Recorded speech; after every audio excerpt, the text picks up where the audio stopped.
Buenas tardes, profe Peter. El día de hoy le vamos a hablar de la disgrafía. Este video es elaborado por Margarita Cáceres Correa, Isabel Cristina Vélez y quien les habla, Dayan Cortés Gómez. La disgrafía es un trastorno de la escritura que se desarrolla principalmente a temprana edad. Se denota principalmente porque se presentan dificultades en la expresión escrita, más aún siendo esta de manera autónoma. También se muestran dificultades para recordar movimientos y está asociada con trastornos del aprendizaje. La disgrafía tiene varias causas. Entre ellas se denotan las siguientes. Puede ser causada por una enfermedad neuronal grave, por un desarrollo lento de habilidades, por la dificultad de reconocimiento perceptivo a través de la vista, por falta de coordinación de movimientos cuerpo-ojos y también debido a una enseñanza que no está adecuada a este tipo de trastorno. La disgrafía se detecta en principio por parte de los adultos, es decir, docente o padre de familia, quienes son los que se dan cuenta de las dificultades, y posterior a ello, los niños son llevados al médico donde son tratados por un especialista quien diagnostica dicho trastorno, siendo a partir de los 6 años que se puede diagnosticar. Personas o niños que padecen disgrafía tienen características en la escritura como una letra poco legible, una letra que escriben al revés o efecto reflejo o espejo, espacios entre letras o palabras. Hay una postura en posición al lápiz de una forma inusual a la acostumbrada. La escritura es lenta, un poco torpe, hay baja ortografía, el trazado es grueso o muy suave, hay uso de mayúsculas y minúsculas de forma incorrecta, entre otros de tipo escrito. La disgrafía es diagnosticada por un psicólogo, un psicopedagogo o un logópeda, ya que son ellos quienes poseen herramientas, conocimientos y actividades mediante las cuales pueden hacer un diagnóstico preciso y un plan de intervención específico para cada caso. ¿Cómo se trata la disgrafía?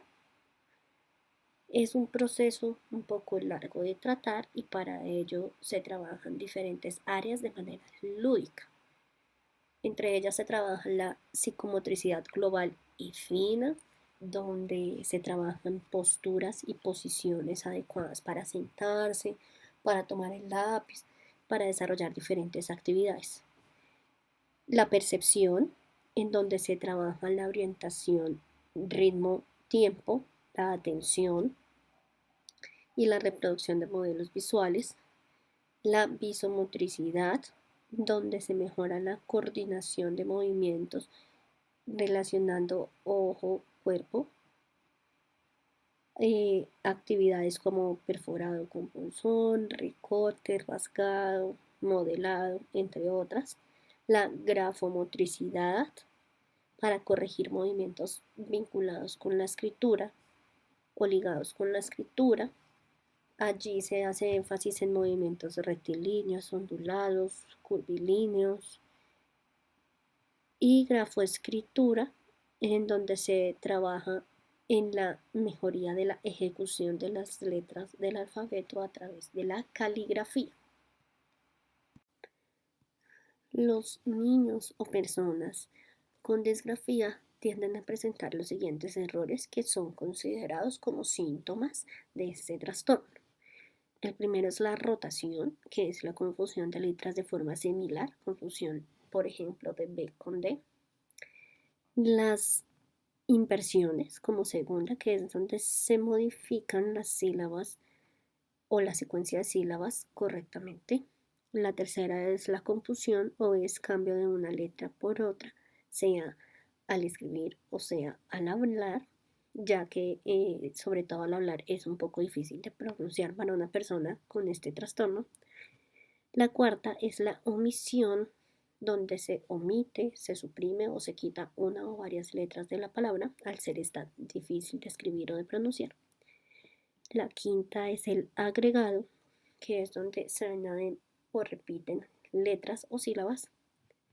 La sexta son las contaminaciones o cuando hay una mezcla de sílabas o de palabras con otras. La séptima, que son las distorsiones, es decir, cuando al niño o la persona con disgrafía se le dificulta leer lo escrito. Y la octava y última es la disociación o la separación de palabras de una manera incorrecta. Es decir, no hay una separación de sílabas de manera adecuada, sino que esta separación es diferente a como comúnmente se debe hacer la separación de sílabas. A continuación, mi compañera Cristina les va a explicar un poco más sobre la disgrafía y algunas teorías que existen al respecto. Buenas tardes, gracias compañera Dayana. El siguiente tema son las teorías explicativas de la disgrafía. Tenemos algunas teorías como la de Alexander Luria, Mesulán, Piaget y Vygotsky. La perspectiva neuropsicológica clásica acentúa la relación entre el comportamiento y el cerebro, entre el comportamiento y los factores neurológicos implicados en las nociones matemáticas como conceptos, relaciones, operaciones y resolución de problemas. Pero las formas de entender la neuropsicología ha condicionado el acercamiento o la relación que se ha establecido con el cálculo. Desde la neuropsicología clásica, la relación con el cálculo se ha establecido por diferentes motivos.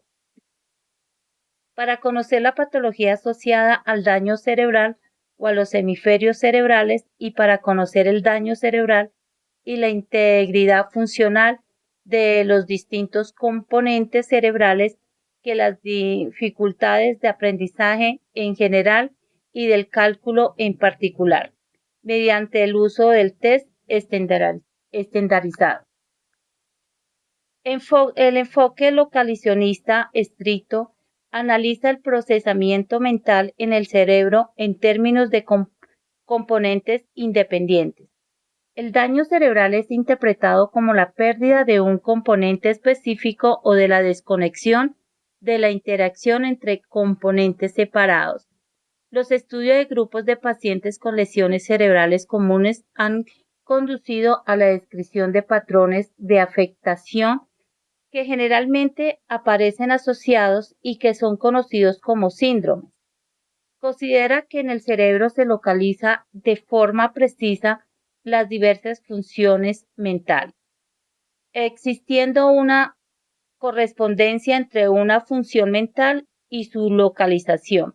En este contexto, el cálculo fue considerado como una función unitaria e independiente, específicamente lateralizada y localizada. El daño cerebral era interpretado en términos de la pérdida de la función específica.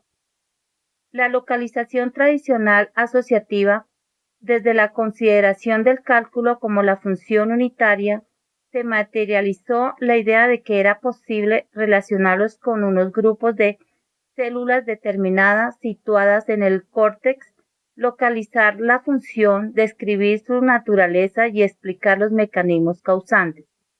Las observaciones clínicas sobre las secuelas en la función del cálculo de las lesiones cerebrales observadas en los pacientes dieron origen a la búsqueda de las relaciones entre áreas corticales y la función del cálculo, mediante el estudio de grupos de pacientes con lesiones comunes en su localización que permitan la descripción de síntomas generalmente asociados o síndromes.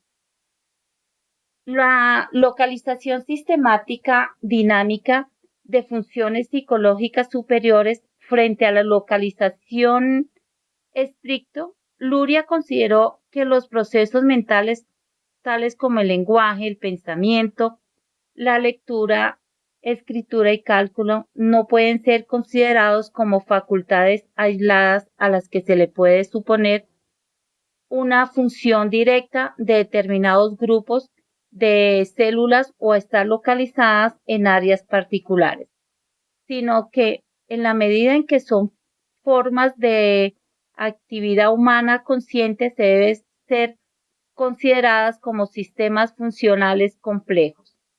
Propuso una teoría de actividad cerebral que trata de averiguar qué grupos de zona de trabajo concertados del cerebro son responsables de la ejecución de la actividad mental compleja y sugirió tres unidades funcionales básicas del cerebro: la unidad para regular tono y vigilia y los estados mentales, la unidad para recibir, analizar y almacenar la información y la unidad para programar, regular y verificar la actividad.